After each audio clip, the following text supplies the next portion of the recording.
So I know a little while back I did a whole transplant series. I told you guys, what I had to go through before I could even get a transplant to get on the list and what life was like after. So I also wanted to tell you guys the aftercare is the most important, and they give you, at least my hospital, they gave me a bag full of items. And some of the things that were in my bag was like blood pressure machine, a thermometer, and even my transplant book. So I'm gonna go over that with you guys today. So if you guys know anyone that can benefit from these types of videos, please go ahead and share it with them. And if you're new to my channel, what's up? Take a moment and subscribe. And don't forget to hit that notification bell. And if you've done that, welcome to the family. All right, guys, let's go ahead and get started.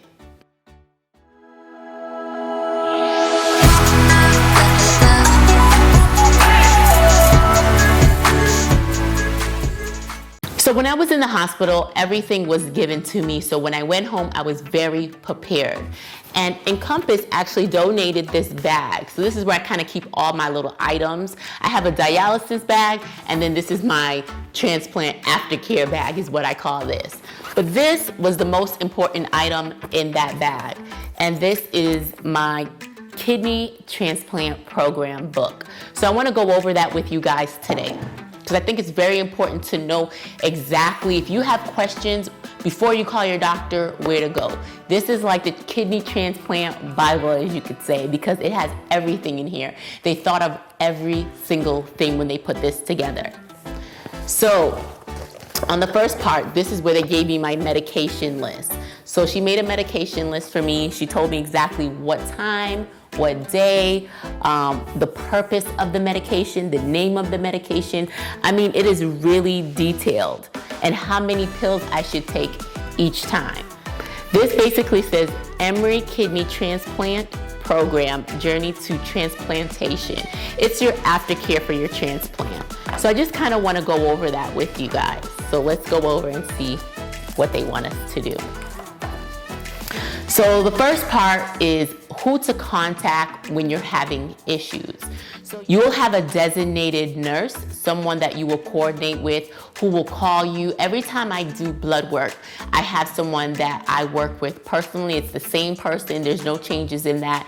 She lets me know exactly where my levels are at all times. If I need anything adjusted, this is the person that I would need to call.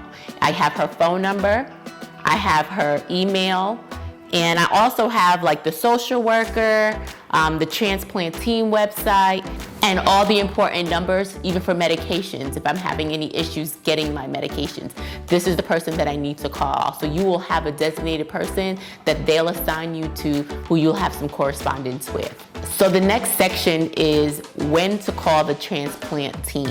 You need to know exactly when to call, because not everything deserves a phone call. Sometimes you just need to look in here and see, does it fall under this category?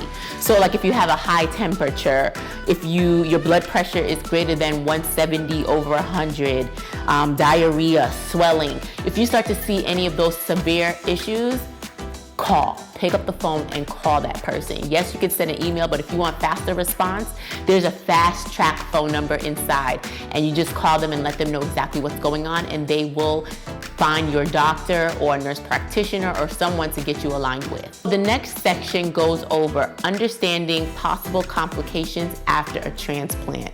Anything can happen at this point. You have a foreign object in your body. This is not your kidney. So you have to be aware of that. Anything can happen. So they kind of tell you what to expect if you're getting a rejection. So they go over all of that. They tell you the signs of infections.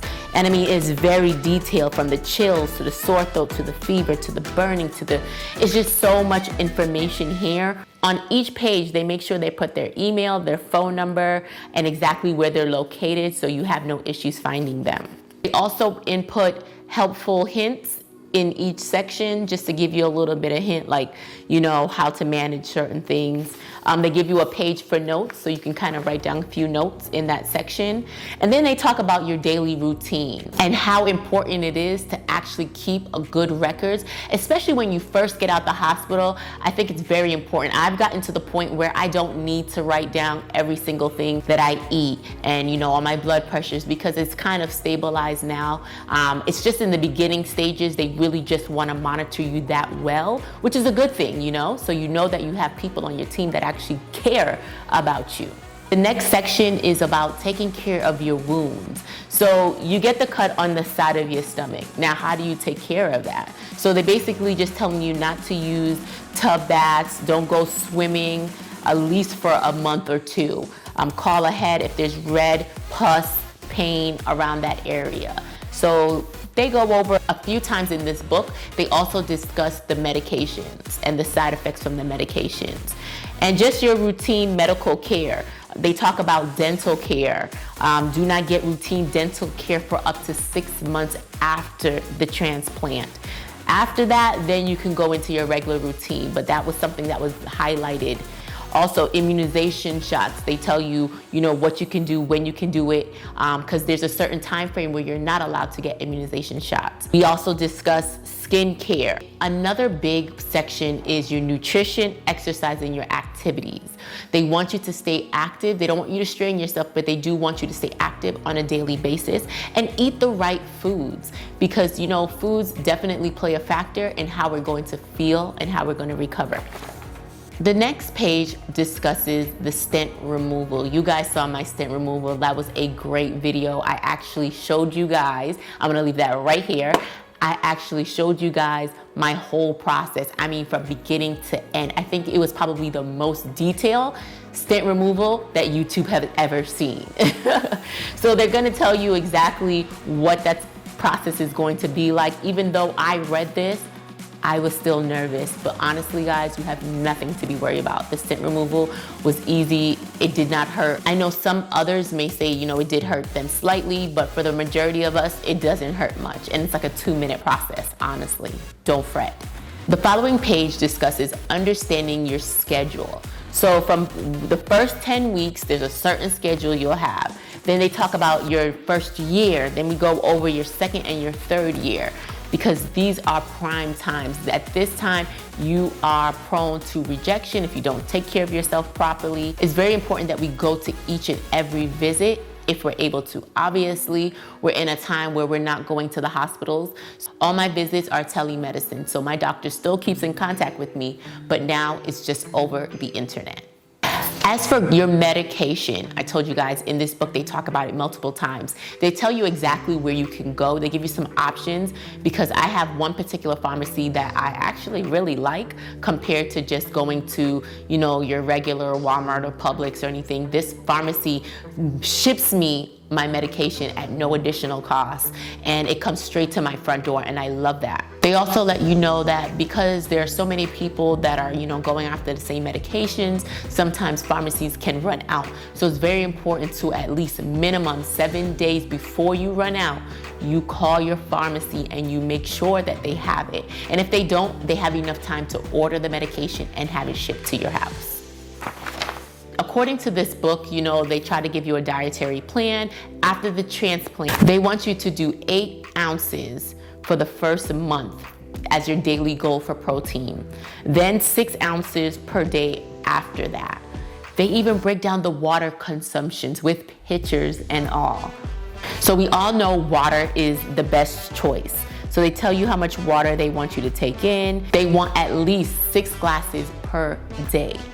Also, you have the option of skim, 1% milk, apple, cranberry, grapefruit, not grapefruit, apple, cranberry, or grape juice, diet, caffeine-free, soft drinks. But honestly, just stick to the water. It's probably the best thing that's good for you. Coming from dialysis, you're used to being on a renal diet. Things might change a little bit. You can still continue on that if you prefer, but they also tell you about the sodium intake, how much you should take in per day, let's see, they talk about your sugars and your starches and fats, and food safety, because there's some differences. Like, I love seafood and I'm no longer allowed to have sushi. That's one thing that they took out, and grapefruit. So there's quite a few things. They break down shopping for food when you're going to the grocery stores, even eating out with your friends and your family. It's very important to know what you can pick and what you can't pick on that menu. And at home, you know, how to rinse your vegetables and your fruits, and how to shelf things, and how important the date and refrigerated leftovers are, because you could only keep those in the fridge for 48 hours, otherwise you have to get rid of it. I love this part of the book. I don't know if you guys can see, probably not, but this is like a shopping list. So when you're going to the grocery store, you know exactly what you can get. And they even break it down into daily, what they want you to, like 3 cups of milk, 4 to 6 ounces of protein. They want you to have 2 sets of fruits, vegetables. This is really, really detailed and some really good stuff. So the last part of this book, they break down your emotional support. They let you know how hard things may be, who you can talk to in that department, and they give you some helpful resources, people that you need to contact, because being a transplant recipient costs dough. I'm telling you guys. So they give you some financial support, some places that you can go to. They ask you, you know, to kind of discuss some things with yourself. You know, how are you going to pay for this? How are you going to sustain the medications that you have to pay for, and the injections? And they go over lots of resources to help, which is a really good thing as well too. And just recovery. You know, when you go to the hospital, each and every hospital is different. My hospital, we have to pay for parking. So they discuss that. They give you some options for lodging, because not everybody is able to go home after a transplant. You may live far, and you know in the beginning you're going to be going to see the doctor quite a few times during the week. So they do suggest that you stay at a location that is closer to the hospital, so you have access to get there in a timely manner. And just knowing that you have a recovery team support. I mean, it's very important. This is going to be a life-changing event for you. So it's just knowing that you have all the resources at your fingertips. They just talk about, you know, your vision, going home, supplements you can and can't take. Let's see what else. Medications you should probably stay away from. And they have a table of contents. So if you're not sure where to find something, you'll just go here, you'll look, it'll tell you exactly what page to go to. And I love in the back, it kind of breaks down the date, your weight, your temperature, your blood pressure, if you're diabetic, what your numbers are. So this was a great resource. I have to give it up to Emory for I hope every hospital does this, because this is important. We don't know what we're doing. We know that, okay, we just left dialysis, we just got a new kidney. Now what's next? This is what's next. This tells you everything that you need to know. Your doctor will reiterate all the things that's in here, but it's good because when you're going through that time, you tend to forget things, but at least you have something to go back to. There were many days where I couldn't remember. Am I supposed to eat this? Should I do this? I'll open up my book and I'll find the answers. So I hope this video was helpful for you guys to understand what a kidney transplant book entails. This is the whole program. This is their everything. They break it all down in here for us. It's not that hard to find all the answers that we're looking for, because if we can't find it in this book, just pick up the phone and call your doctor. I want to thank you guys for taking the time to watch this video. I appreciate you guys watching my kidney journey. If you guys have any questions on the process, please leave it in the comments. I always answer all my comments that come in. And if you enjoyed this video, give me a thumbs up. Otherwise, don't forget to hit the subscribe button. And I just want to let you know I love and appreciate you guys. All right, guys, see you in the next video.